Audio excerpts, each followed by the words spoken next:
pit stall as we look at Austin Dillon's number 3.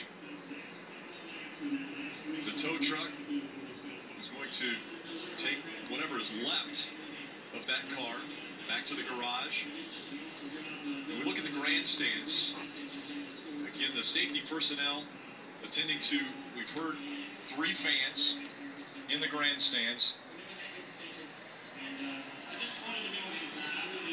Look at the catch fence and what is left of it.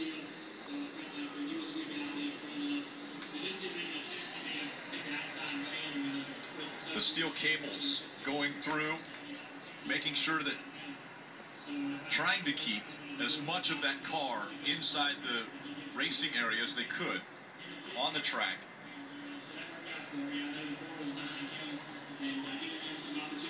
There's the end of the race once again.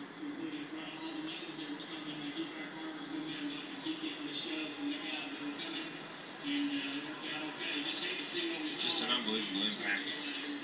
We talk about how soft walls and the impact there, but the catch fencing, as it gives, it needs to give to a point. It kind of grabs and just stops.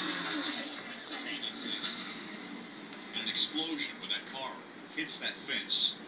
You could hear it. You could almost feel it. Here's Tony Stewart. The car will go right over the top of Tony.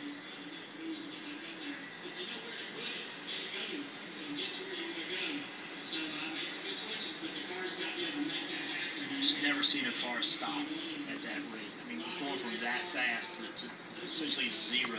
So, and that's what scared me, to be quite honest with you, when I saw it, how quickly he stopped. Because just like we talked about angle of impacts on walls, when a car stops that quickly, the driver's got to be feeling that. There's got a lot of thing going on inside that race car, and it honestly scared me. Thought about his dad, his mom, Mike Dillon, his granddad, his grandmother. I mean, that's the first thing that was going through my mind. The reinforced catch fences.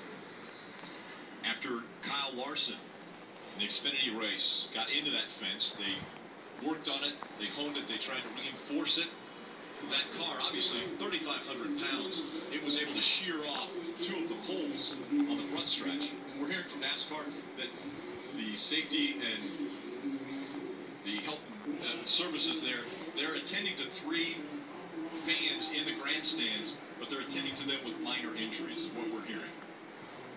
That's wonderful news, because as you see, the car stays mostly intact as far as the driver compartment is concerned. But there's a tremendous amount of pieces missing off that car.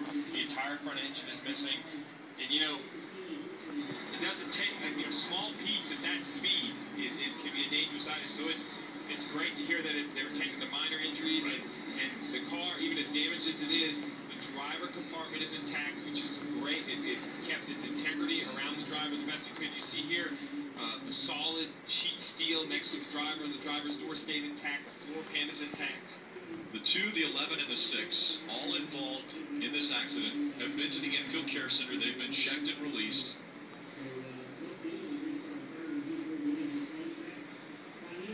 And that might be the best sight we saw all evening and into the morning. One of the drivers that